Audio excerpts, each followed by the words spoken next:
Good evening, welcome to the studio this evening. I'm Zavaganat, and hello.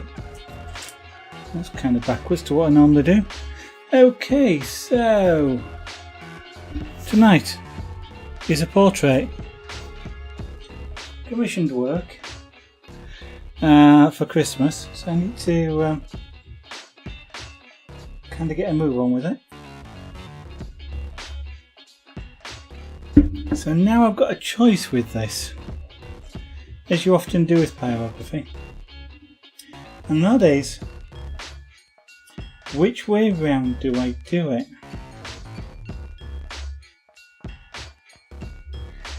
I can either do a positive image or a negative image, in that I can do light areas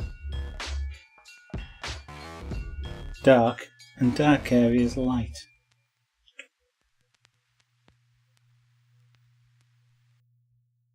And it's an interesting choice because it affects how you do the whole image. In this particular case, this one is a dark background. It's a singer on stage, dark background, in fact a black background, with a highlight. And I am really thinking here about whether I want to do the highlights dark, which means a light background, and all the shadows are light, and all the unshadows are dark, or whether I want to do it as a shadowed piece in normal black background, black everything. And I'm in two minds. I really am in two minds about it.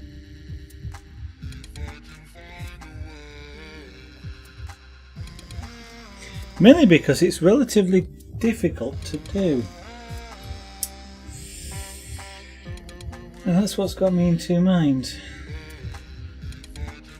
Because, well, apart from the fact there's a lot of background to fill in, but I'm just sort of visualising or trying to visualise what it would look like in the negative and whether it will actually look silly, which it might. Sometimes it works, sometimes it doesn't.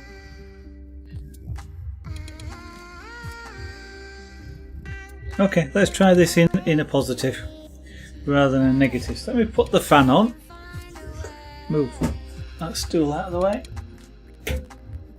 Okay. Fan spinning. Move that out of the way completely. I'm going to stand up to the desk a bit higher.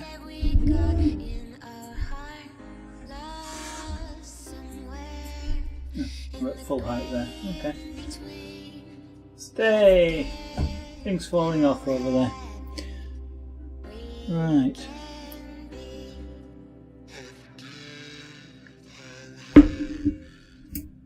So, first time doing this particular portrait. I'm not going to tell you who it is. We'll see if you ever recognise it at any particular point. I am working from a reference photograph, so that will make it easier to do. Easier. Not easy, but easier. Hello there. You had me looking then, Wolfie, to check whether my microphone was working. Good evening, welcome to the studio. Sorry I couldn't make last night, my tongue was really sore. I don't know if I'd got a sharp tooth or something, but it was really sore. And as I was talking it was hurting more, and I thought if I try and stream, I'll maybe get to about half an hour before I decide I've had enough. And then it would just go on for longer. So missing last night does seem to have made it better, so here I am.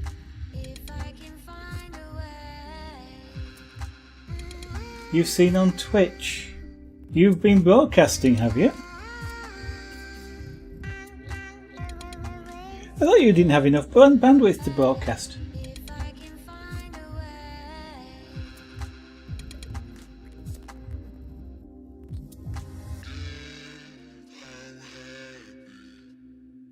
Yes.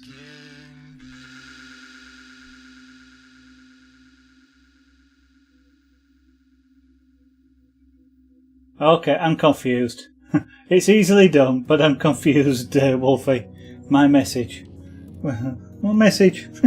Oh no! No, I'm lost. Hello, Laser. Right. Okay, so let's. That's peak white. Okay, so we'll leave that probably peak white. Let's get some colouring into this.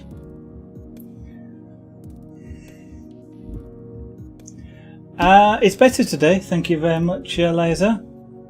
I literally, I was talking sort of like this last night. It was really sort of weird because I didn't want to move the tongue. It was, don't know if I've ever, well, I haven't got a sharp tooth, but it was like I had a sharp tooth and it made the tongue so. But today I'm fine. It's gone, which I'm glad. Which obviously was the point of not streaming last night, was to get that fixed. Well, that's the word I was looking for. Right, get rid of the hair. As usual, the thing here is where to start.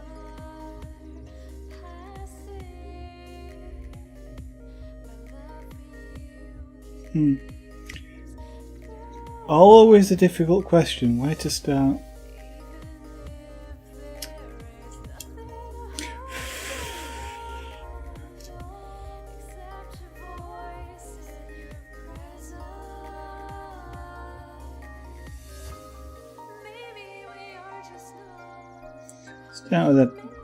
Let's start with this cooler, and we'll do some sketching. I'm glad it's better as well, I can assure you. It was quite painful, really.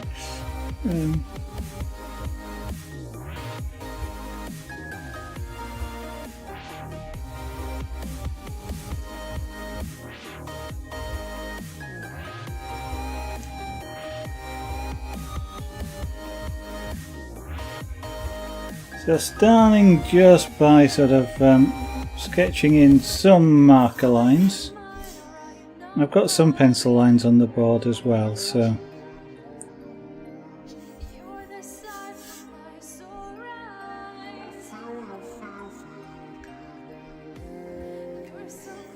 I'm not working sort of totally blind on this.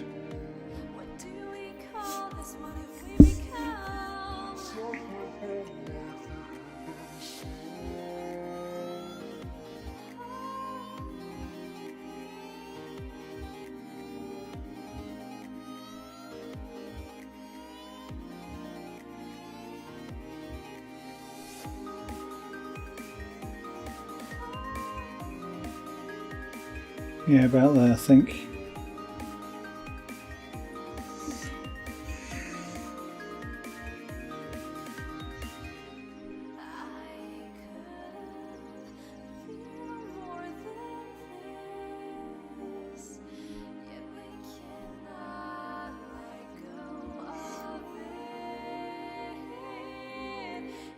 Now, I'm also working with a reference picture, but that reference picture, for some reason the contrast is terrible on it.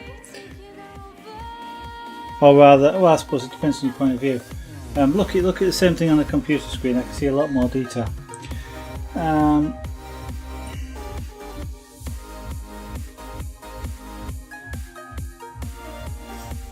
That wants to be roughly straight coming down here.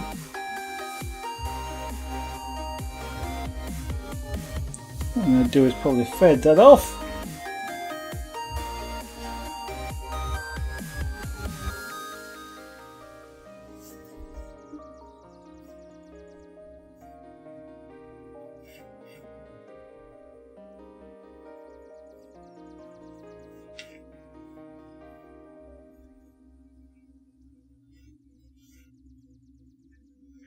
Now, portraits aren't necessarily that easy to do, especially as I'm doing this one, which is dark on stage. It is certainly going to be somewhat of a challenge to do, because you've got sort of really extremes of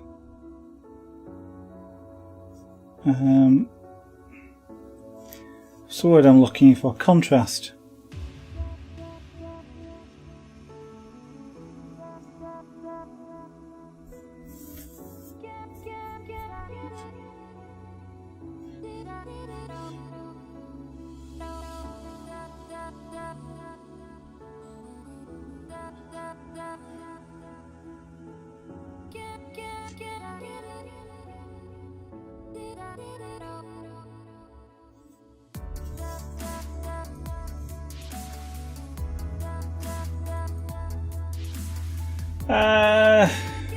The only thing I can do is turn down the main broadcast quality laser. Go down.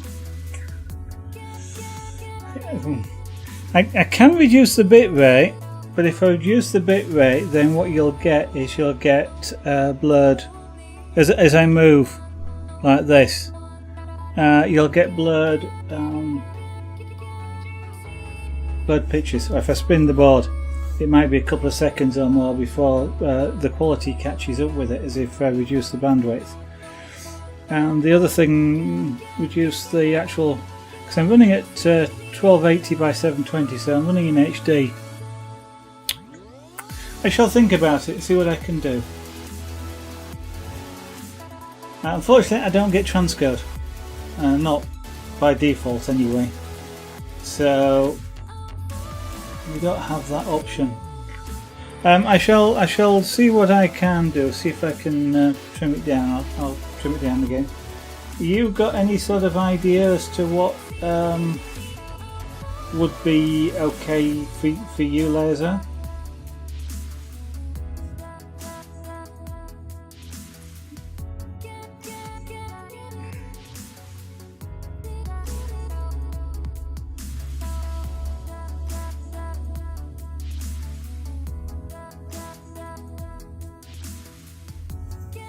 Right.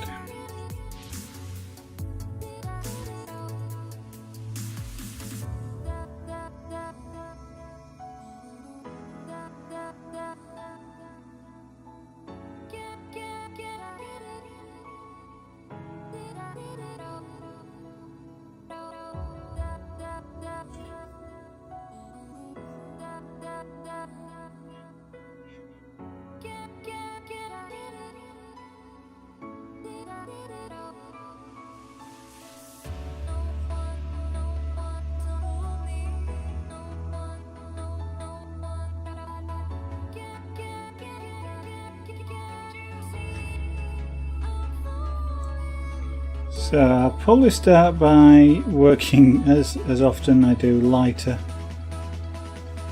Get most of the block shapes in place so I know where things are going to be, and then I can expand out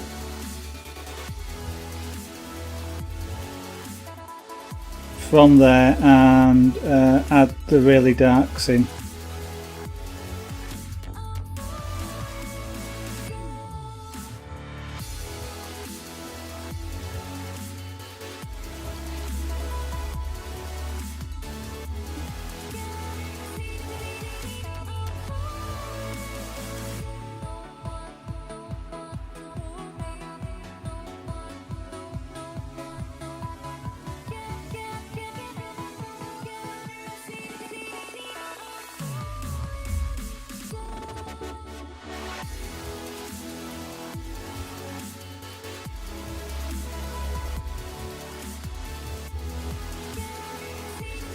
Okay, so this is intended to be a portrait of someone famous, well known, however you want to describe it, and they are a singer. Well, that's how they originally made their name. They're more potentially more of an actor these days.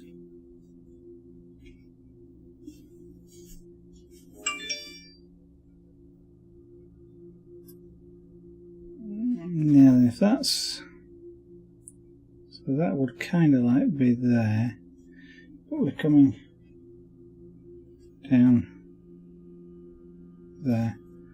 Okay, so just working out the neckline here.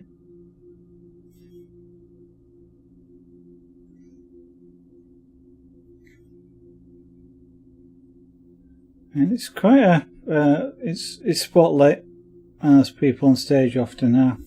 So most of the light is actually straight down, which is why there's a big shadow under the chin here.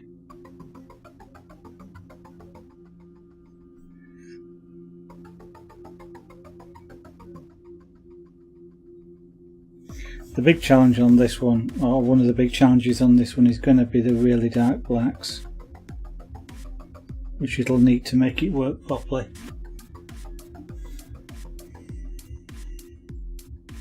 And the highlights are going to be fun. I think what I might do with the highlights actually is do the highlights, but then sorry, not necessarily do much of the highlights, but actually apply pyrography and come back with a knife afterwards, a scalpel or a sharp pointy object, to scrape it, to create the whiter highlights. That I think actually might make doing this quite a bit easier.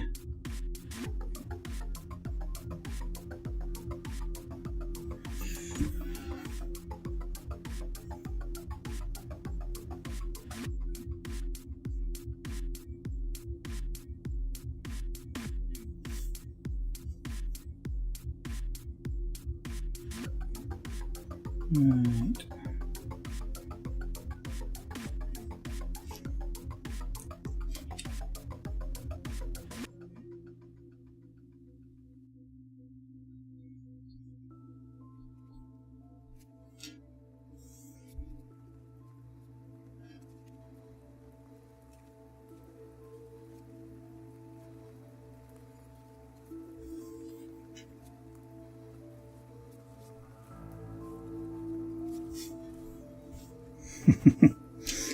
Put the nose in.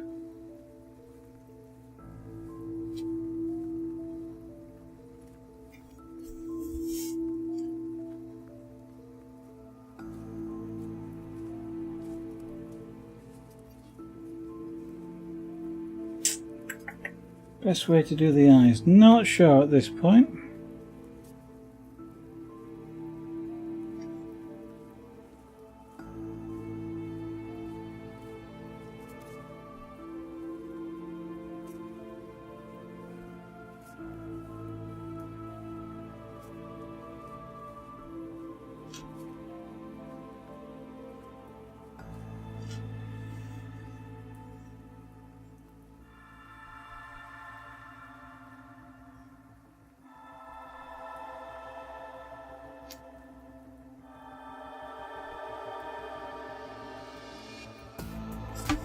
So I've just started sketching in some of the shadows, so we start to see where things are going to be.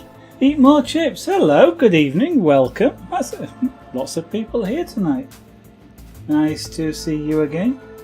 How are you feeling today? Eat more chips.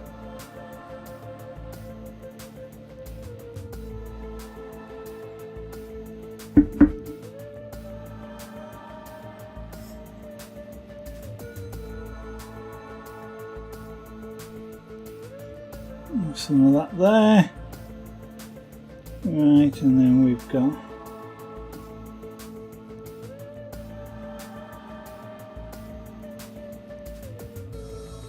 I'll put a highlight in there, and that's down the middle. Okay. Here we go. Let's crank the heat up a little bit. I'm okay today, thank you. I had a problem yesterday where my tongue was really sore. The underneath of my tongue was really sore. it was very much like I got a very sharp tooth that the tongue was rubbing against, because I spent a lot of time the day before yesterday and yesterday talking, and I was talking sort of like this by the end of the day because I didn't want to move my tongue, which would not have been a particularly good, well, it might have made an amusing stream, but it wouldn't have been particularly good, I don't think. And silent streams are not fantastic either, so I postponed last night's stream with the hope it would get better overnight, and indeed that's precisely what happened. It did.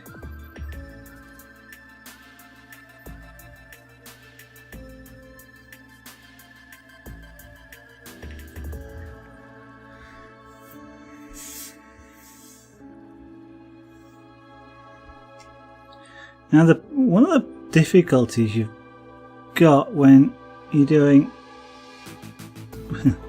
what is almost black on black, so I'm doing somebody on stage, but any sort of night thing with pyrography that you're doing in a positive, so you know, black is black and white is white. Often when you're sort of doing the really dark scenes like night scenes, or in this case somebody on stage with a just a spotlight on them, the difficulty you've got is the blacks. All the detail is in black, in the blacks. There's not a lot of lit, and you get some really subtle black variations that just tell you just where an edge is. Really subtle, and trying to get that in pyrography is part of the skill, which I don't have yet. Yeah, that's kind of what I was doing every time I said anything was ouch. Yeah, practicing drawing a landscape and trees. I must practice trees. I've never. Well, I must practice everything, full stop, to be honest, but yeah, life. Last time I practiced trees was on stream when I did 4 little pyrographic plaques of trees.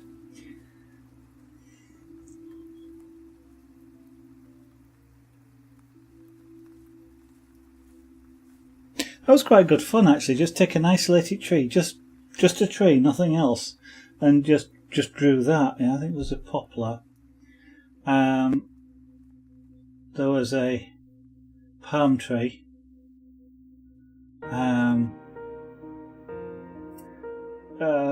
conifer or spruce type tree, and I can't remember what the other one was. Probably an apple type tree, that sort of oak type thing.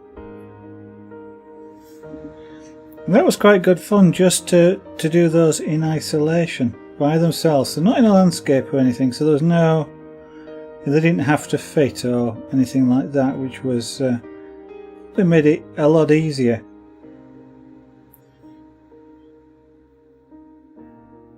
In fact, I suppose the interesting thing about that is it illustrates the point which is often said about art, and that is, well, it's usually said about artists through painting, and that is paint what you see, not what you think. I have difficulty in doing trees in a landscape, but when I did just a tree on its own, I didn't have too much of a problem with it. And it's kind of like, what's the difference? It's a tree. Okay, maybe on a big sheet of paper with lots of other trees, but it's still a tree. You did it okay on a little plaque. Why can't I do it on a big sheet? Yeah. Well, of course, yeah. I mean, if you follow Bob Ross, then trees are easy.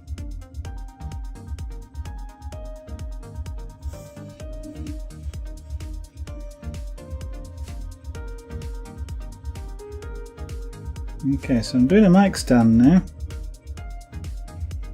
And as I get up to about here, I need to put a highlight in. Which basically comes down to leaving some of the wood uncooked.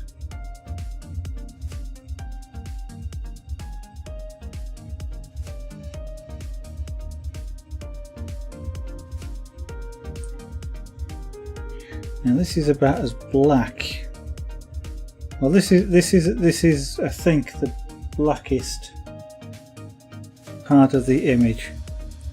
Knowing with pyrography where your blackest point is and your lightest point is helps enormously, because that gives you the colour reference.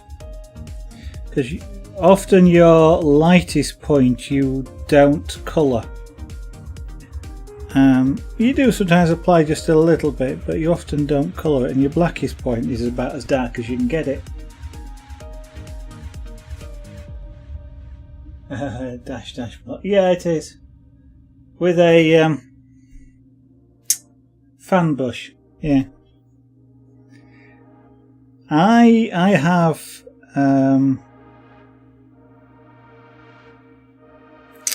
Painter. Who makes Painter?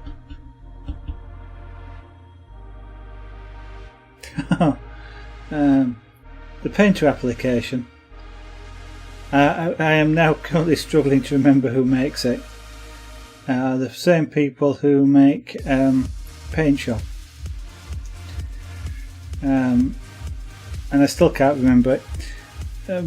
But interestingly, I don't quite know why. But with their latest release, which is 2018 version, they're selling brush packs. And one or two of the brush packs they're selling are Bob Ross brush packs. So things that emulate his palette knife, for example, or the fan brush and things like that. And for some reason there seems to have been a revival in interest in Bob Ross. I mean, obviously, well, I don't know if it's got anything to do with Twitch suddenly broadcasting it, but it seems just interesting that Bob is on Twitch and is suddenly in the brush packs. Because you can totally use his techniques on electronic painting. Maybe not it's the same colours he's got. I mean, the magic white. Don't know exactly what colour that is, but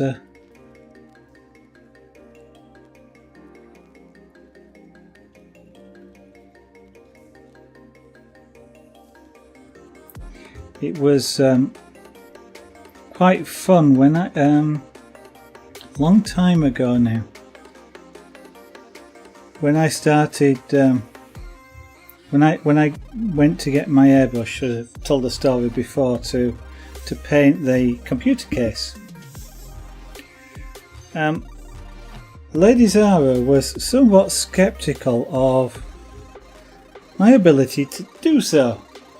Not so much using an airbrush, but to actually draw something. And which was kind of surprising because I've done some drawings before then. But so at that point, when she did that, one of the things I went upstairs and using a not very good graphics tablet that I had at the time. In fact, it was a terrible graphics tablet that I had at the time. Using some of Bob's techniques for things like the mounting, the palette knife is sort of not as easy to do with cheap programs, but that sort of technique to put that in and the fluffy clouds and the happy trees, and instead of in about 30 minutes just knock something up, if you like, using that typical formula, and sort of printed it out, went down and got the wow, I didn't know you could draw. It was quite funny. Is he on TV as well? Yeah, okay. I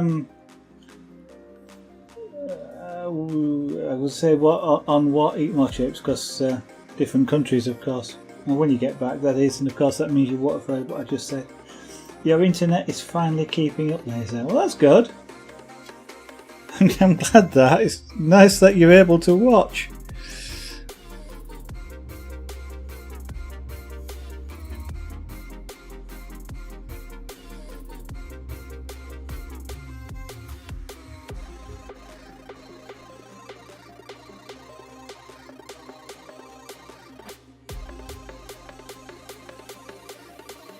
You know, I'm just looking at this, and it's done really light, and already I'm kind of rather pleased by it. Almost, and I'd say almost, makes me want to leave that as the shadow. I'll say, just because it's different.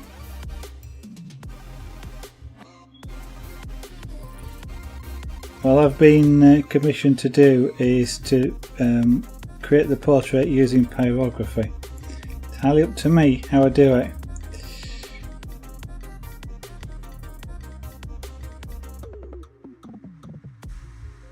So whatever I think looks good will be what it is. Of course, if I mess it up, it will go in the bin and I'll start again, but I'm hoping that doesn't happen.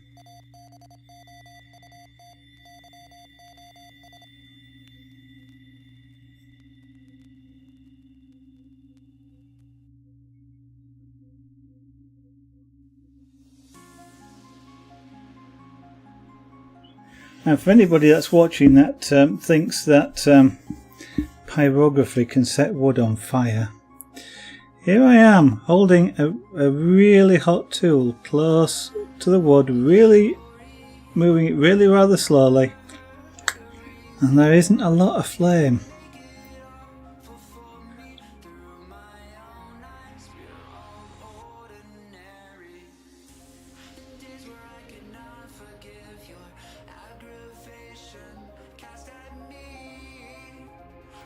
Apart from the fact that the tool itself is hot, it's a relatively safe hobby, is this.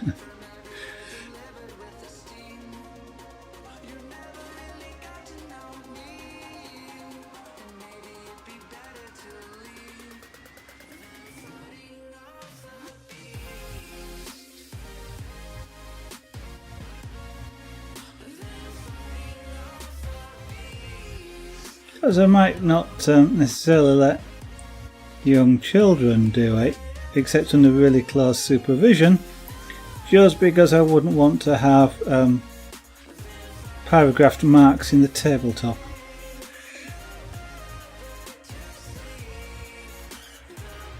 And it's probably not something you want to do on your best table, because the heat does actually go through sometimes. In fact, that's warm on the bottom. Thinner board, it would definitely go through. Right, so I've sort of got a bit of a highlight there, but that's a bit wide. So we're going to make that highlight thinner.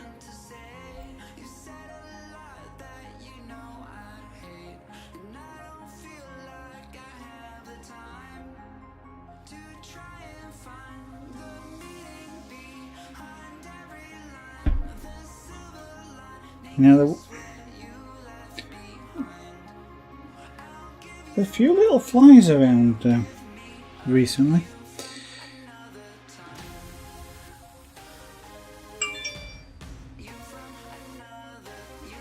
Go away, little tiny fly. So the fact that the highlight area is going brown with the heat, that's fine. It's a really subtle highlight, and I will probably darken it, the highlight even more. So around about here we'll make it disappear altogether.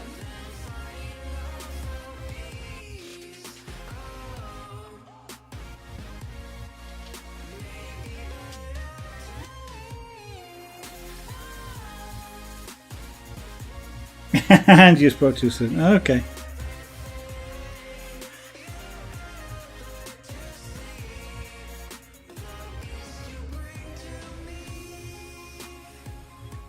I'll maybe for the next stream I'll try knocking it back a few hundred kilobits and see how it goes. So I want to be a little bit careful about just how much I knock it back. Whilst I'm doing stuff like this, which is, you know, really slow, I'm not moving anything, then I was going to say there's plenty of bandwidth, but there again, if you're not familiar with broadcasting, I'm broadcasting using a variable bit rate.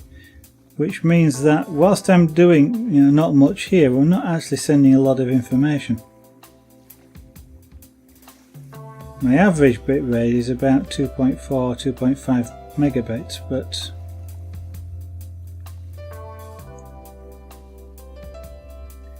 at any moment in time, if I'm not moving a great deal, it should be closer to about 2 megabits.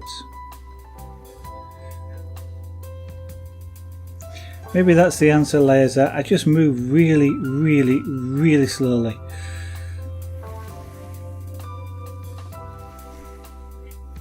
Right, now we darken that down a bit.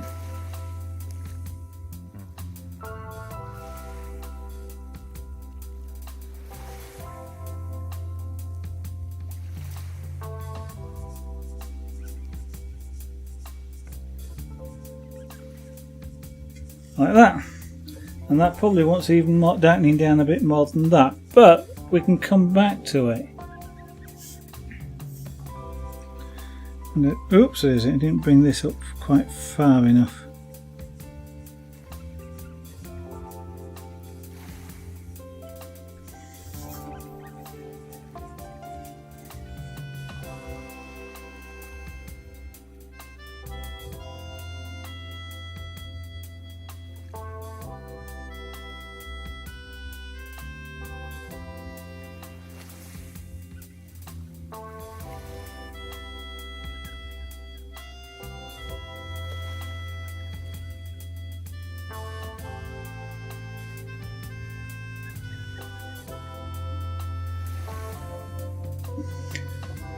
Yeah, doing the microphone at this point just because it's easier.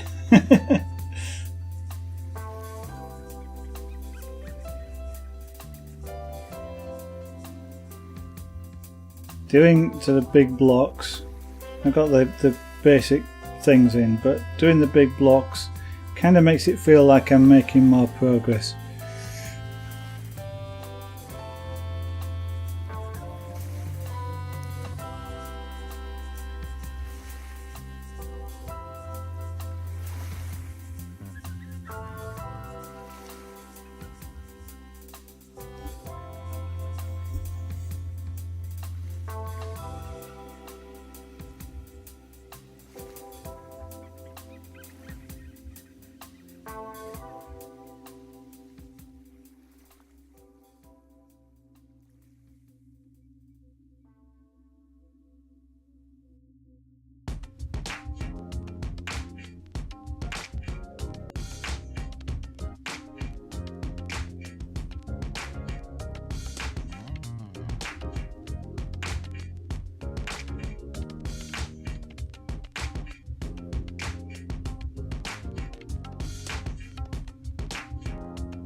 Oh, nice, it even lines up. That highlight lines up with that highlight, which is quite nice. It's meant to, but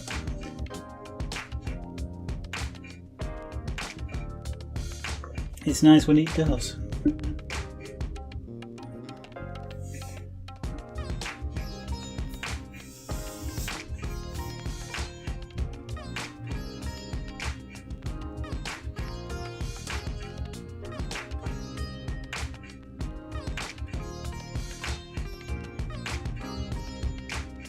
I think when I come to do the background, I'll have to get a bigger shader out.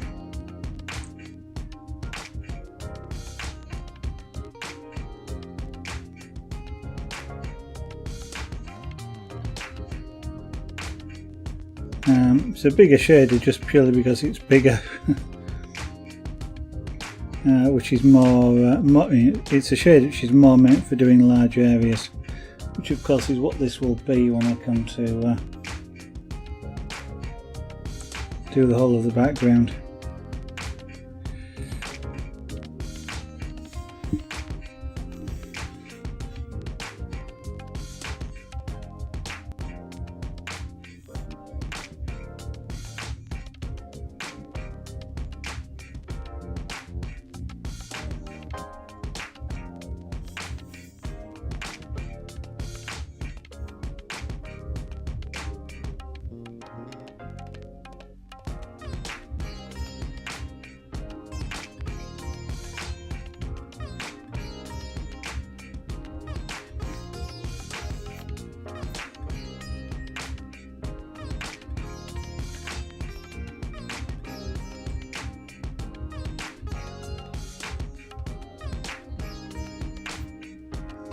Right, and then we have a highlight.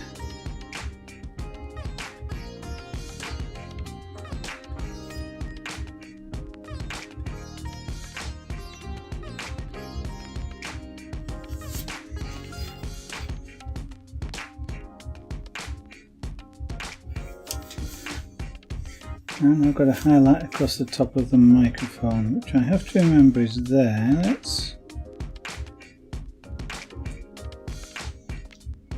sketch in the top.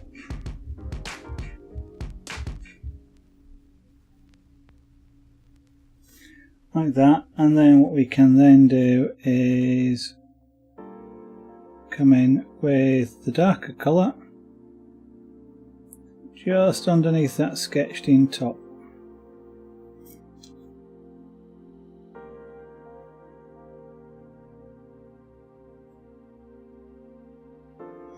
Lifting the tool up, get a nice sharp edge on it. Actually, I don't want a nice sharp edge. Scratch that. I want a fairly soft edge. It's not a hard edge shadow, isn't this? Because it's on a circular object.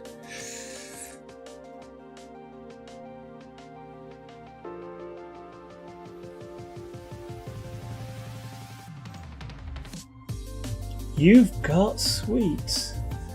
I would say, could I have some? But why have you got sweets instead of chips? Shouldn't you have a big bowl of chips? Which of course could almost be the same thing. I don't mind you having chips. It's not so. It's not something I get jealous of, or sweets even for that matter.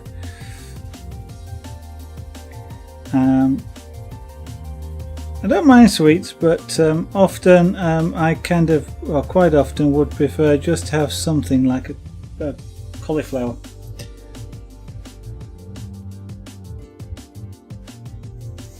And eat a raw cauliflower.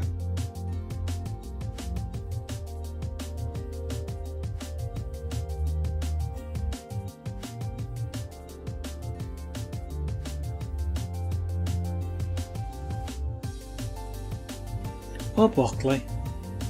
They're my two favourite vegetables if I'm going to have them raw.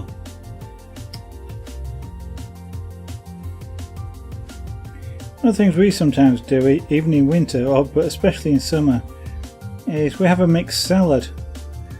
But we make the salad using vegetables, not what you might think of, well, mostly vegetables, not what you think of salad stuff, so there's no lettuce in there.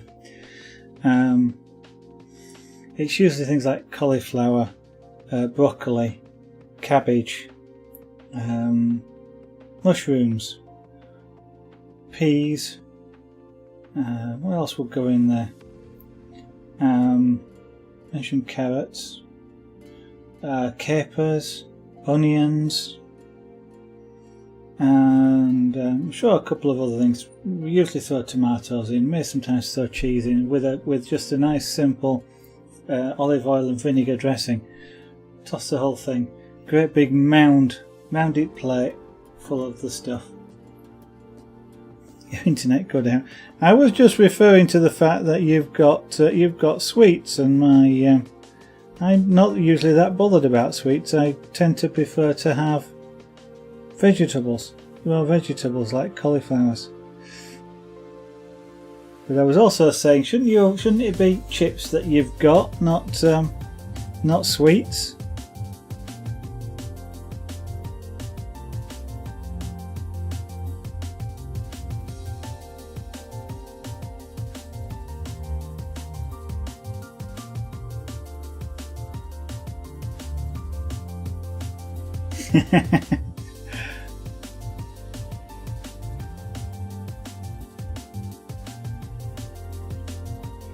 I sometimes enjoy sweets.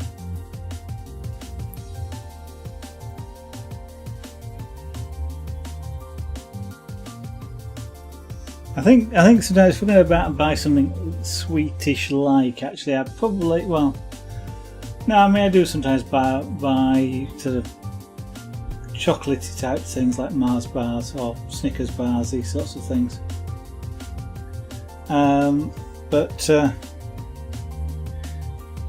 Sort of snack stuff, I tend to buy things like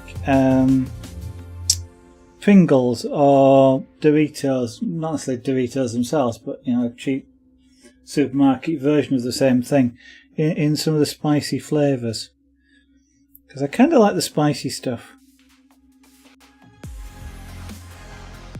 There's nothing yuck about vegetables.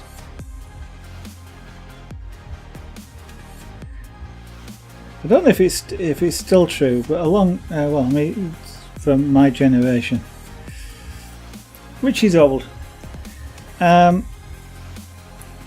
lot of people dislike vegetables because of what they had in school. When I was in school, that was a long time ago, the sort of vegetables were boiled to within an inch of somebody else's life. To the point where you tried to pick them up and they almost oozed through the fork and that sort of thing. It tasted horrible. Never liked vegetables. When I started living by myself and learned how to cook them properly, then there's a big difference, a heck of a big difference. And I've sort of liked vegetables ever since. And then I discovered that I liked them raw as well.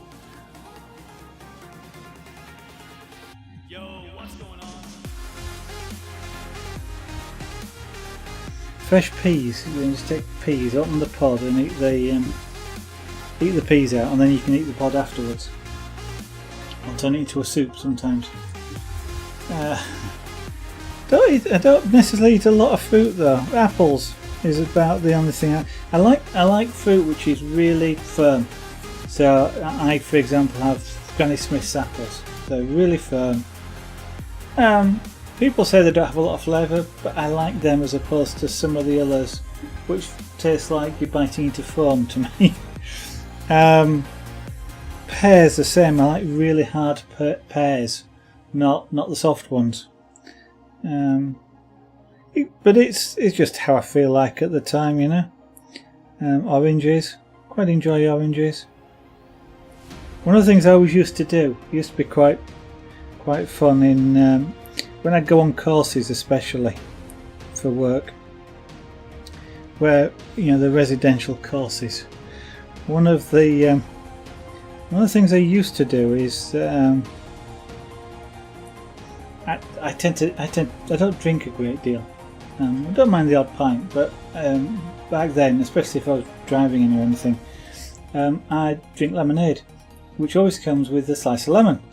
And one of the things I always used to do is eat the slice of lemon. I just put it in my mouth and just eat it. And usually that makes everybody around cringe. And they can't actually believe what it is.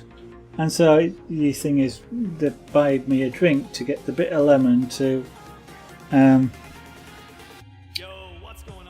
just to see me eat it, because they didn't believe I was eating it. It was, must see this guy eat this.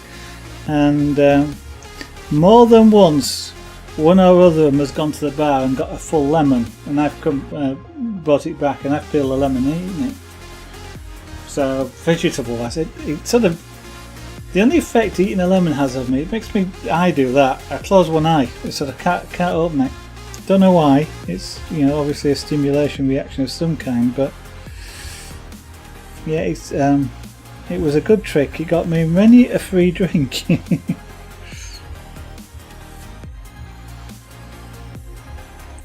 Yeah, even Lady Zara didn't believe that I ate lemons. So she bought one and I ate it. It's not necessarily the sort of thing I'd prefer to do every night, you understand, or whatever, but it's...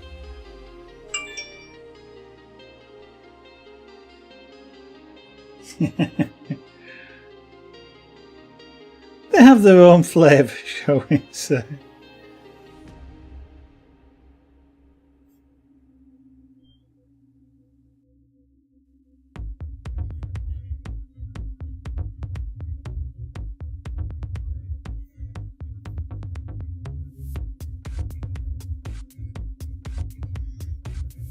Now in doing this, I'm applying it with a curve, the pyrography here. There's a little bit of tooling marks that come from doing this, because it's sort of flattening the wood. The wood, as it heats up this much, gets a little bit soft, and as you run the tool over it, you actually sort of create edges where the tool's pressed into the wood. So if I follow a circular shape, it kind of, if you spot those marks, it kind of adds to the illusion of this being a circular object, a microphone. You hate lemons and limes. I've never tried it. Limes are a softer taste. They're not as sharp as lemons.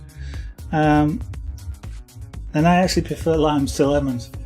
I do on pancakes. Lime juice on pancakes. But yeah, I've never eaten a full lime.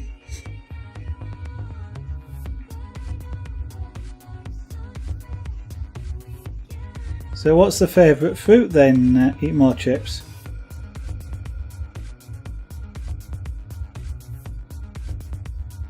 Let's give this a little bit more heat. I want this to be black, so a little bit more heat's not bad.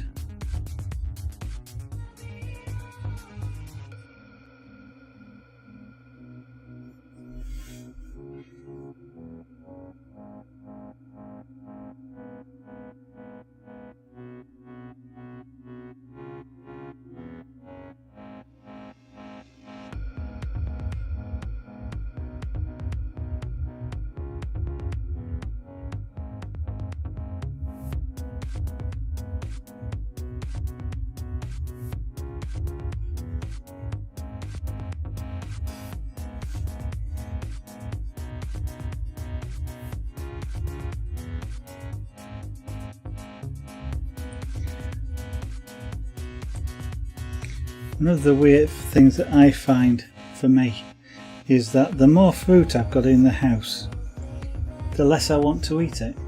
I can't decide what I want to eat, so I don't eat any of it. So if we've got apples and oranges and pears, I don't eat any of them. Buy just one of them, like an oranges or whatever, and I'll quite happily have one a night. Weird sort of thing. Must be some psychology behind that, otherwise it's just me being weird.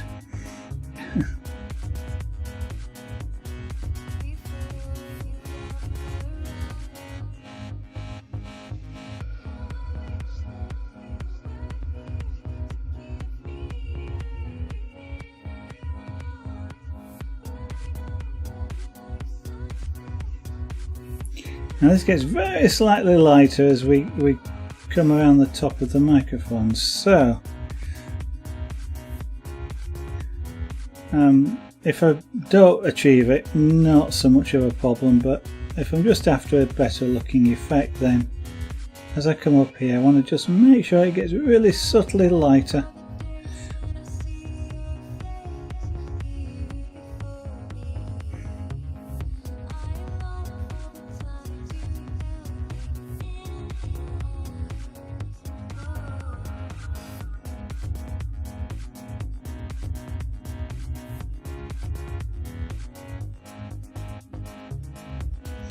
Not doing this last little bit, I'm going to come and do that, switch the board around and do that from the other side.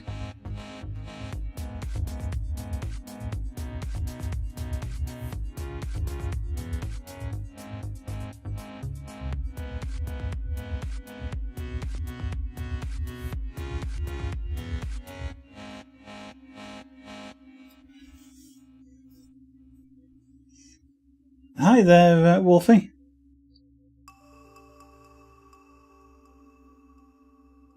I haven't forgotten about world domination, by the way, I'm just not asking you.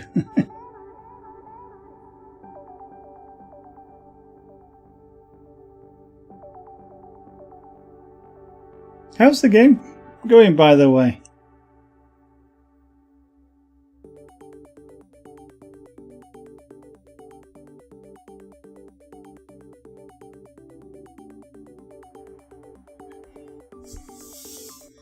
So what I'm going to do is come around this side and do it this way, just because then I can get right up to the edge without overheating the wood behind it, which also wants to be black, but I want to do it purposely, not because it just happens to be under the heel of the tool.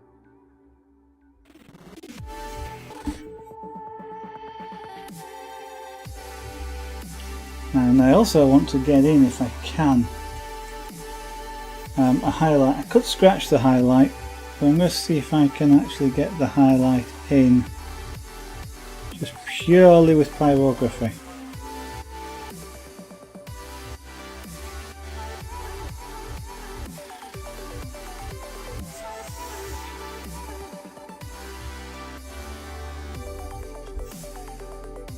This is where I could do with a little tiny shader.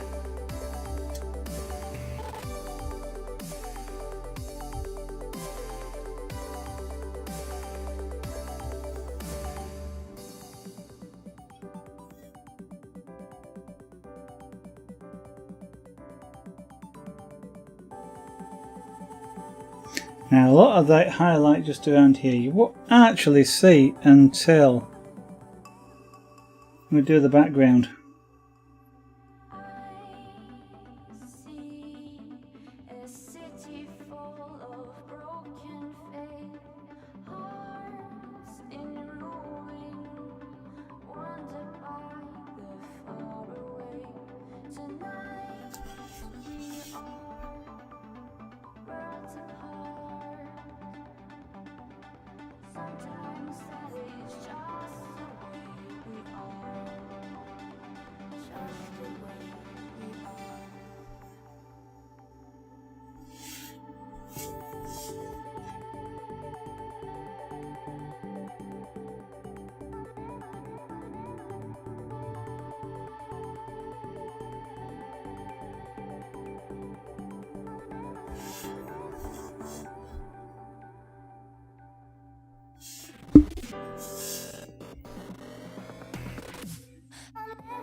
And I'll probably leave the background till the very last thing.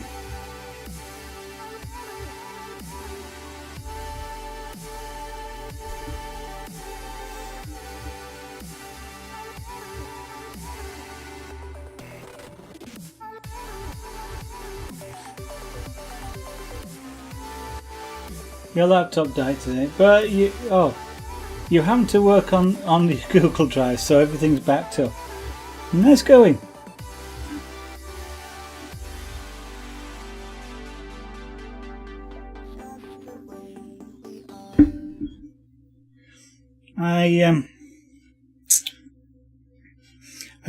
I bought a micro server about a week ago now.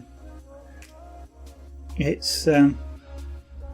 will cost, well, the micro server effectively cost me 130 UK pounds. What's that going to be? About 150 euros or about $150, I think. And then another thing is it's come without discs, and at this moment in time I can't afford to add them.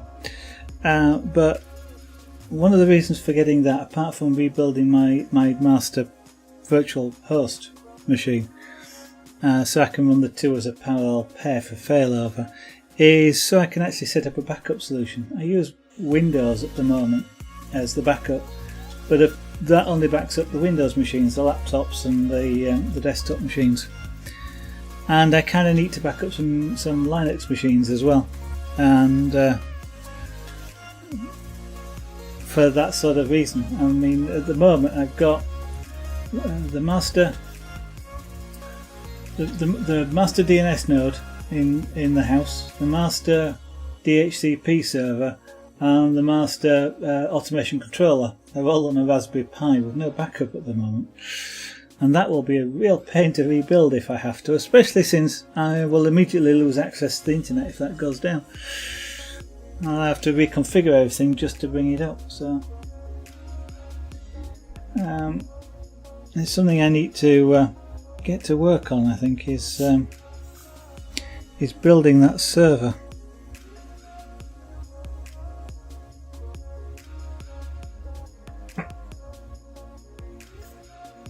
Right, so we have a microphone. Nice easy bit. Bit more work on it, but it's a nice easy bit.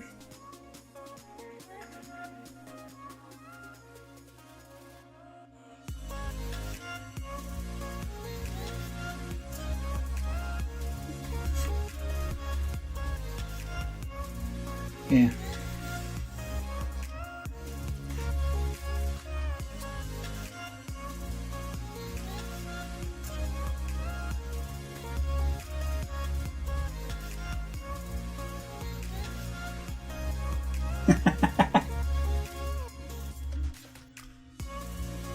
Oh, good luck with the RNG.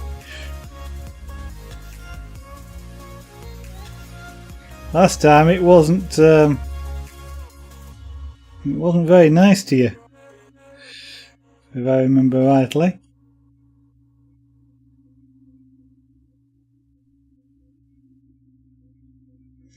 Now this is a commitment. I am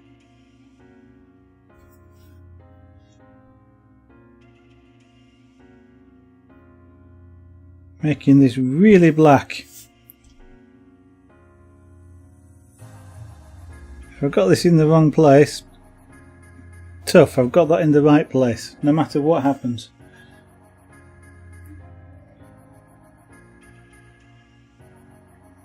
I wonder.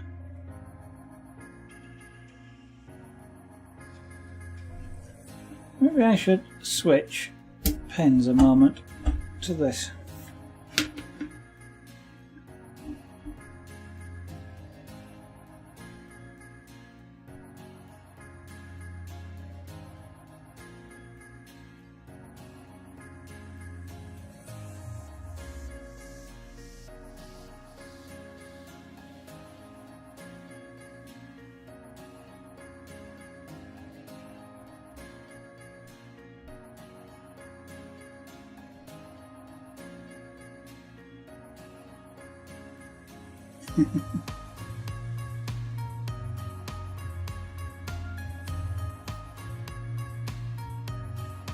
What game is that, Wolfie?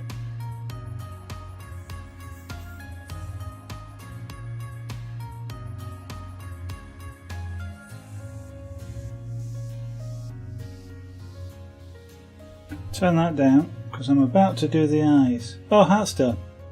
Oh, okay.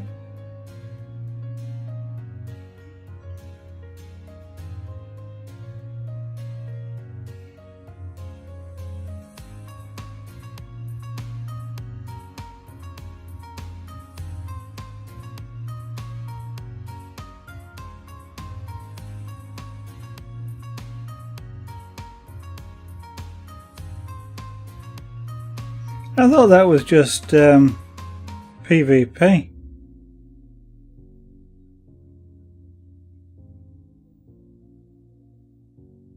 But I guess clearly it's not.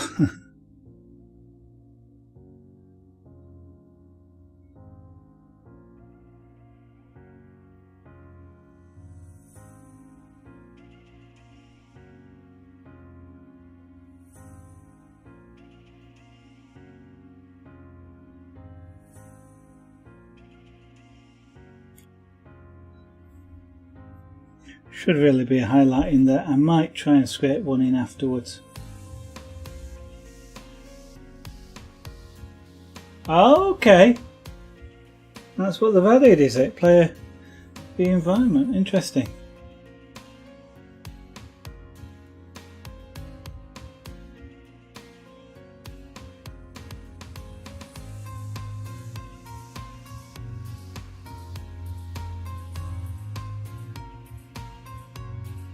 Eyes are always important in a portrait. Getting them right is always key. If you don't, you might as well give up at that point, because it really isn't going to look right if you can't get the eyes right. You can You can play a lot of tricks, but you can't. Ultimately, you can't disguise it too much.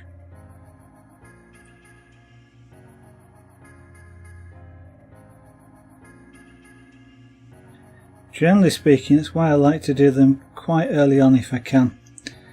Then I've sort of wasted less work. You know what? I'm doing this with my normal glasses. Let me put my better glasses on for this. And I'll hopefully see things a lot easier. Which is true, I can see things a lot easier now then. One of the other things about eyes is generally, I do say generally, they look in the same direction.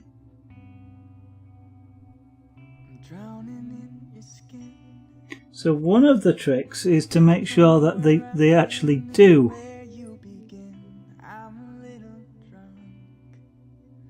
Because that is often one of the things that makes a portrait look odd when the eyes don't. I mean, I know people can do that and go really cross-eyed. I don't know if you saw that.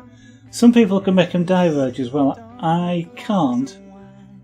Although I can view stereoscopic images without any aids sometimes.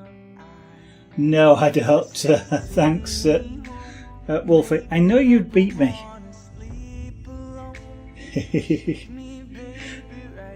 Was it? Okay, Wolfie. Yeah, what's it? That, yeah. If I don't fight you, I can never lose. Can't win, but I can never lose. If I do participate in a game with you, I might lose. So there's less risk of losing if I never take part.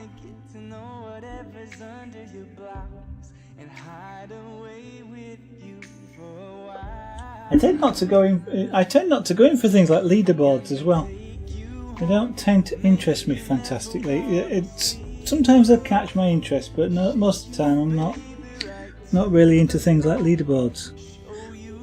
Now then, let's see if I can just catch the edge of the eye here.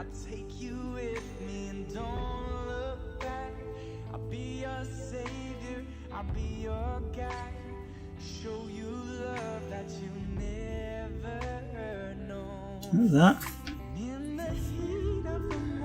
And try and do the same thing on this side.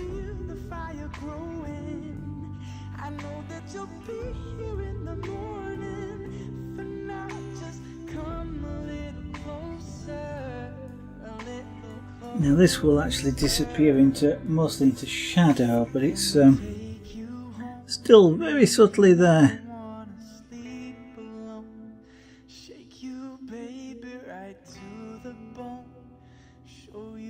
So I probably will, well, I will be revisiting those eyes quite a bit, I think, to make sure that they blend correctly with the shadows. So, don't look much, does it? It actually looks a lot better. Weird thing for once, it actually looks better in here, looking at it, than it does on the camera. Right. Let's cool the pen off a little bit and just put in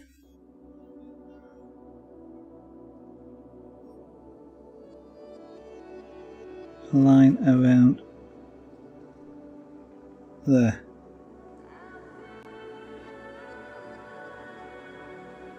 Like that. And microphone.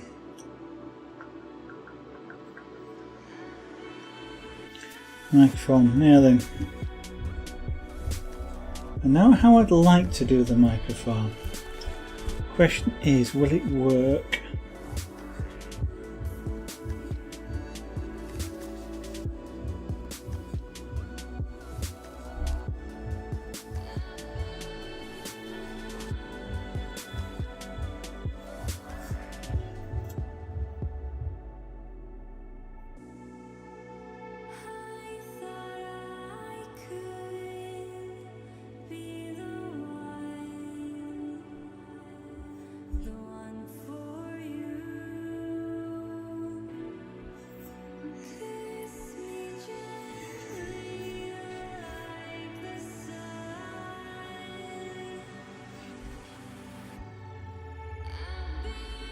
Now, because it's relatively close to the face, I'm going to put some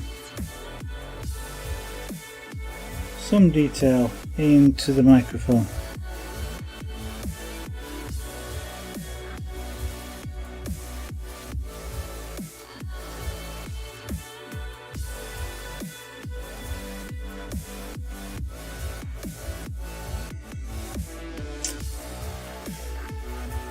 Right.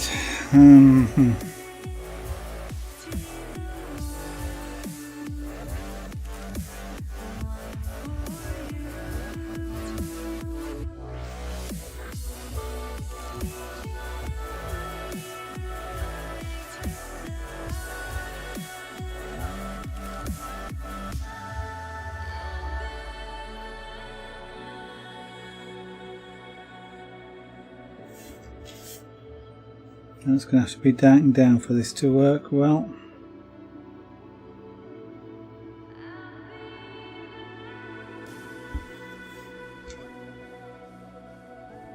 So let's darken that down before I continue, then that'll go over the top of it.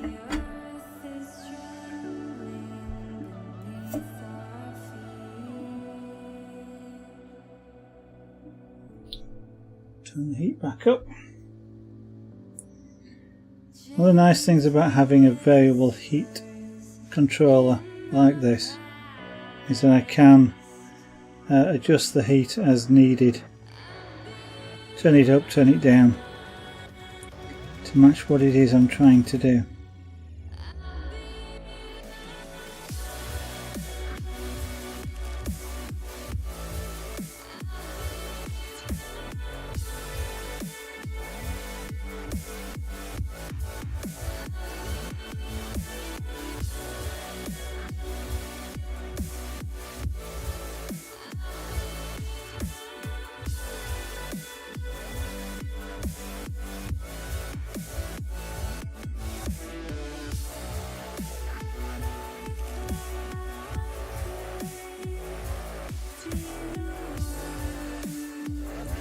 I'm working with it relatively cool at the moment.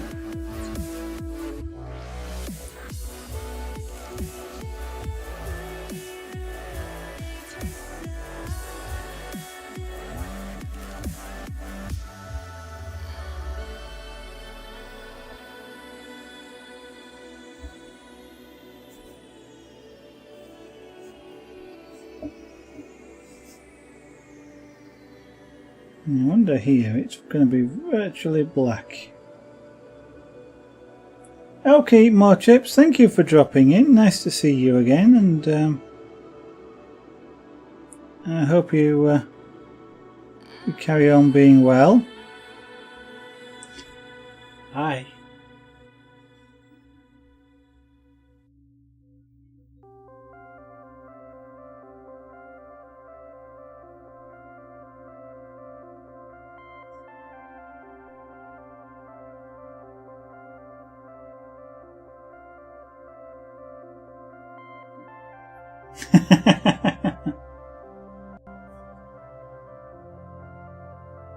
That kind of looks more like sort of a bird in the middle of with two octopus arms, or are they squid arms?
Okay.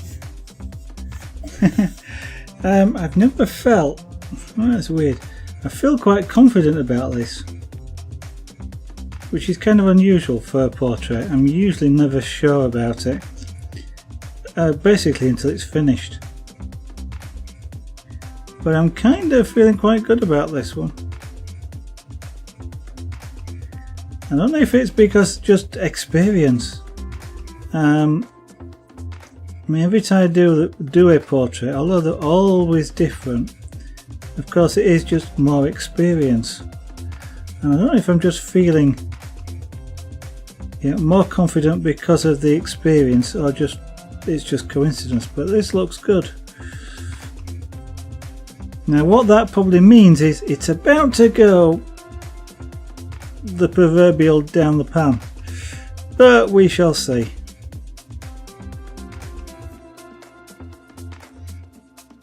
Now maybe it's a case of like on stage where it's the traditional way of saying good luck is break a leg.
I'll get the other one out for that.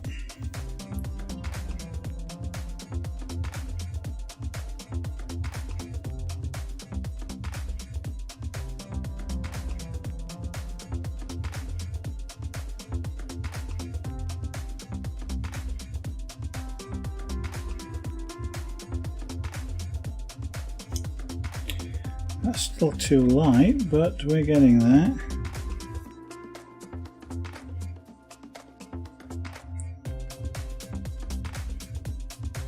I'm gradually just darkening this off just by going across, backwards and forwards.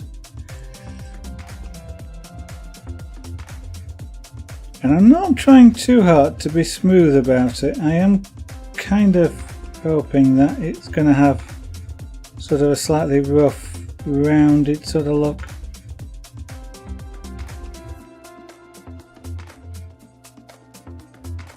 Which it sort of does.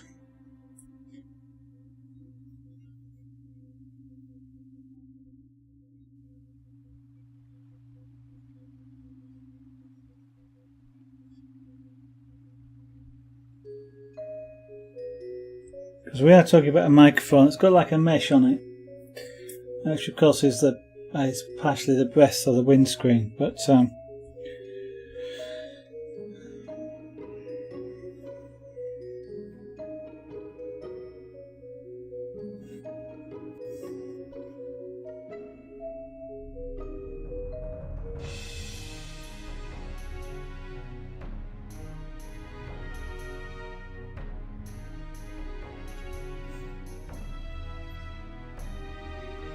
okay, so let's go back to the other pen, turn that heat down.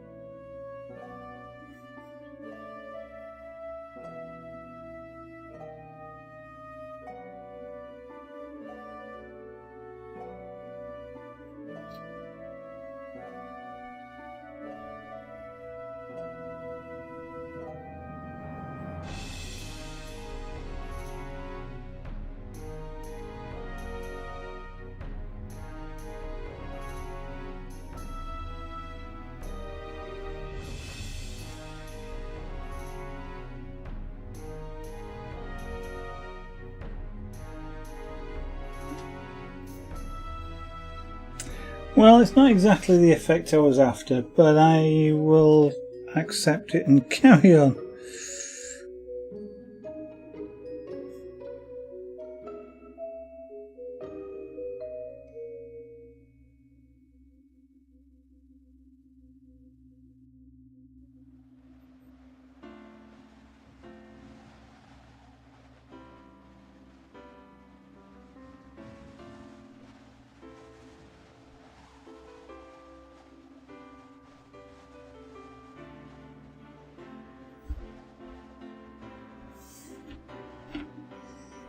Turn this down even more, because as I come over the top here, I don't want these to be anything like as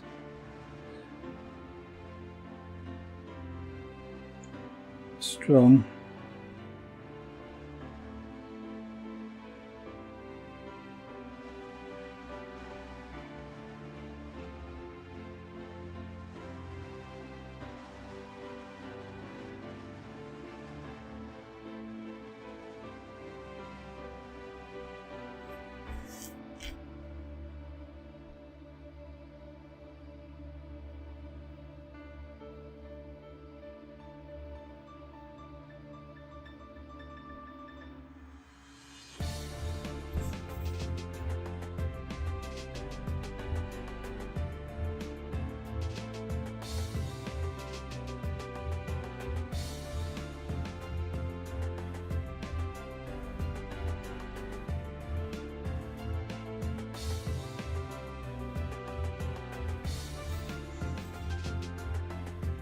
Yeah, that's not bad. That's not bad. So, well, it's not bad. I do want to shade it a little bit more.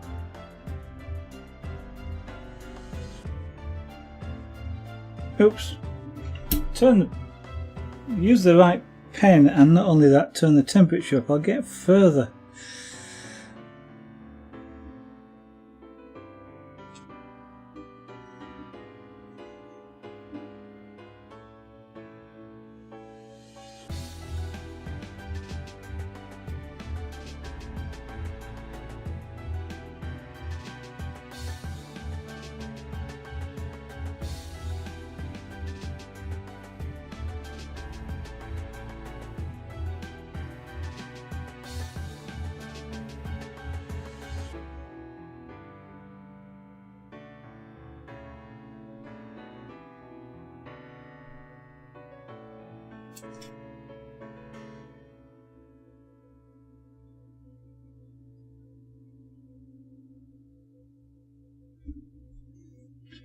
And this one now we need to shade. This is just a steel or a band that's around the base of the microphone ball.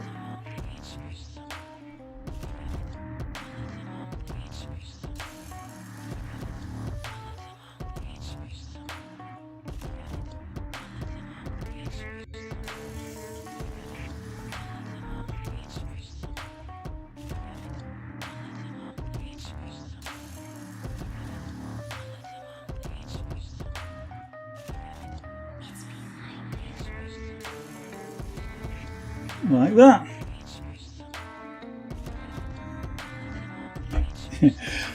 Sometimes I'm better at inanimate objects. But that's doing really well.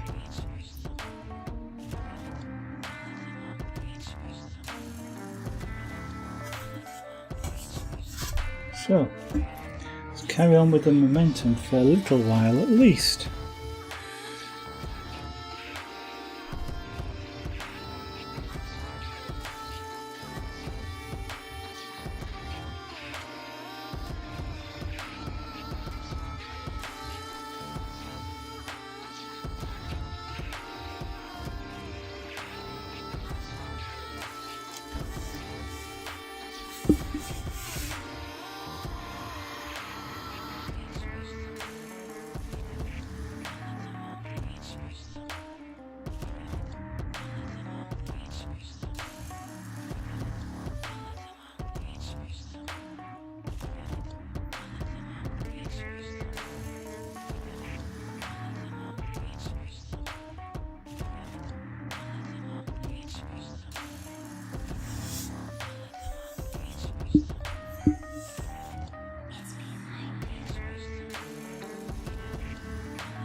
Go away, hair.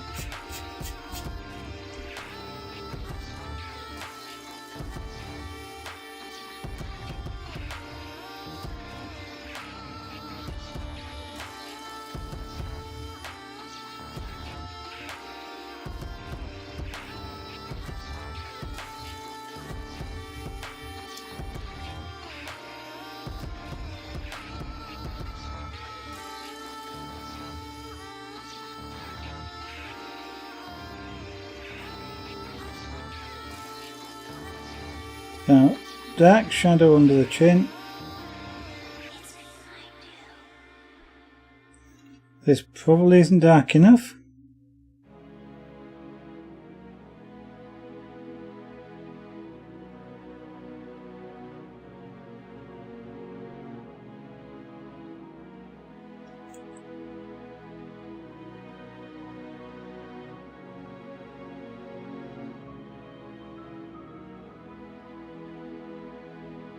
We're doing it like this will tell me how much dark, well, it'll help me decide how much darker I want it to be.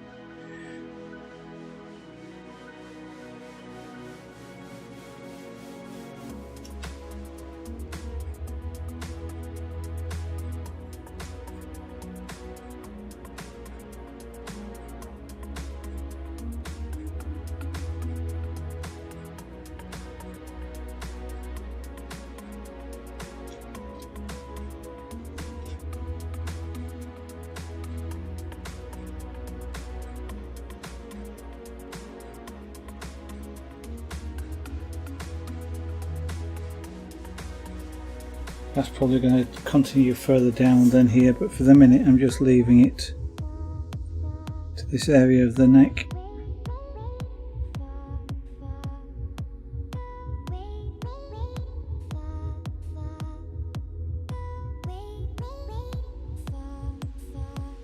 So what I might do is put in some of the shadow details by not making the shadow like this as deep as it could be.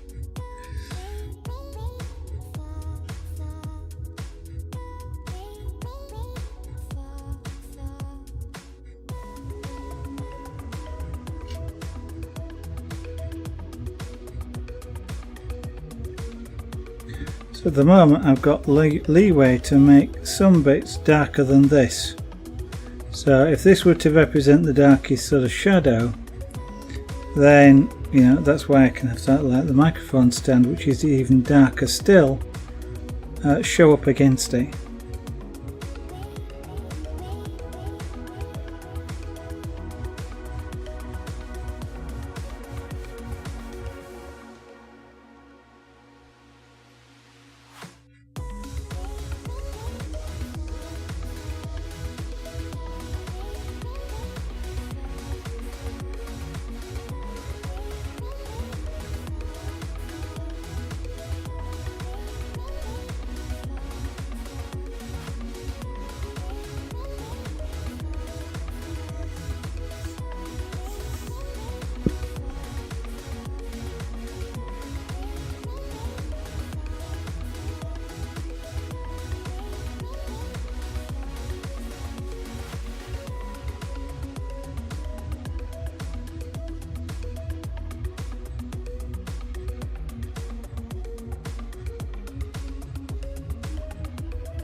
the microphone just around there has got a silver band, which I may or may not put in, but just for the minute I'm just leaving that like that to allow me to do that if I choose to do so. I may not bother because some details are not worth putting in, either because they're too hard to put in, or because they might well distract from the image itself. So putting something in there may well be too close to the face and draw attention away from the face.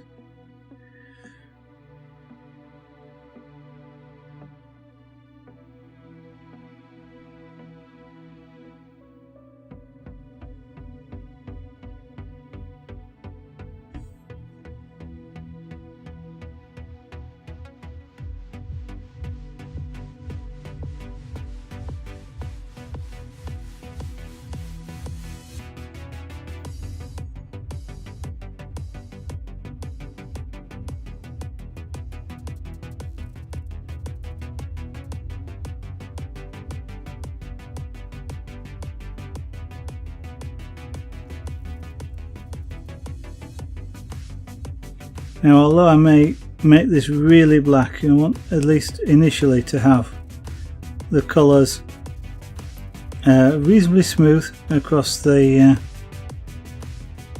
area, so no banding. If I can avoid it,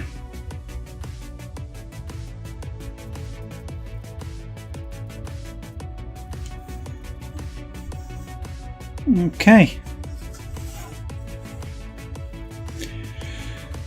I'll have to put something in there, but may just fill it in. We shall see. I'm quite pleased with that microphone, especially the mic end. That's showing up quite nicely. It's not quite what the effect I was after, but it's a good effect, and I like it. Eyes need to be rounded a little bit more. And then I'm literally into shading the face.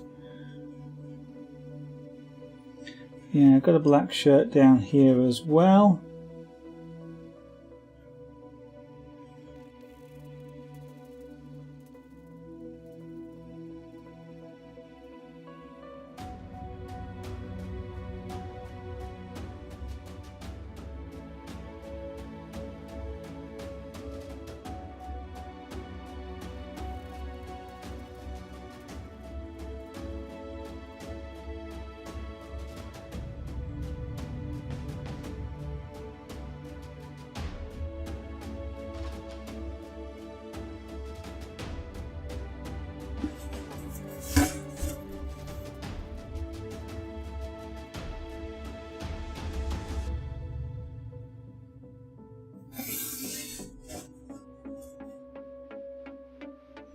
Now that's going to be a subtle detail.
Just spotlight there. Okay.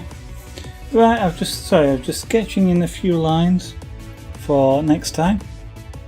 I say next time because we've reached the end of the stream, 9 PM. which is UK time, which is about a good time to stop, especially since I've just done that bit around there. As I say, it will be something that gets revisited quite a bit. I'm not sure whether that's going to be the darkest of the black. It could well be, just because that will give me a little bit more chance to make things darker. Don't know, we'll see. It's like the microphone stand. You can see the microphone stand because it's not as dark as that. It's a real subtle, I mean this could stand being at least 2 or 3 shades darker and still it won't blend in with that, but it will be right up against it in terms of the blackness. We'll see. Whilst I'm here, it's the end of the stream. Before I hand you over to the Twitch adverts, I'm just going to do my own.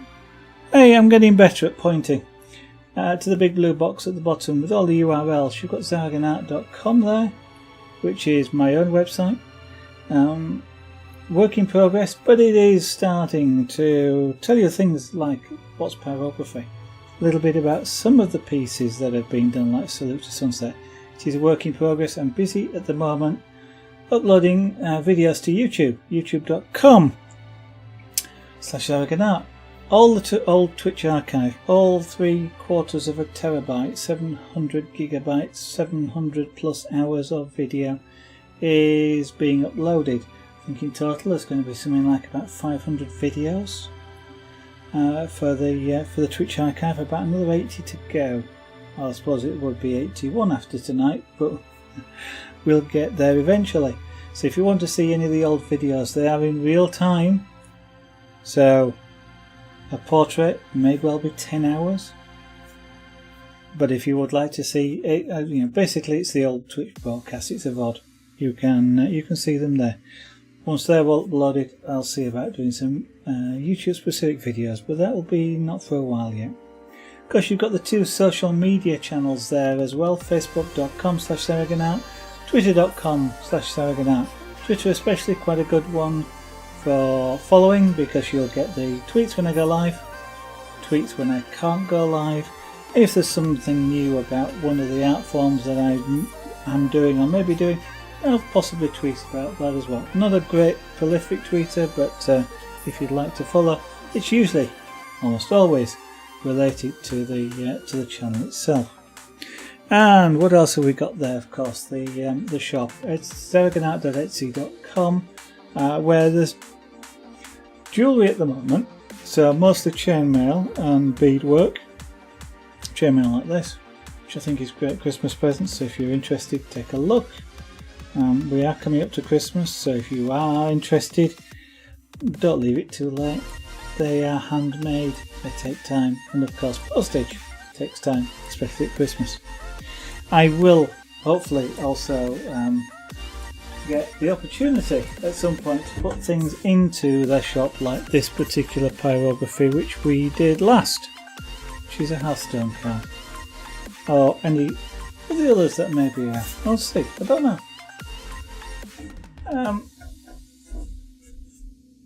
Some of the pyrography is done for fun, for me, and some is done for selling. And sometimes stuff that's done for selling, I go, I want to keep that, so we'll see. But yeah, take a look in the shop.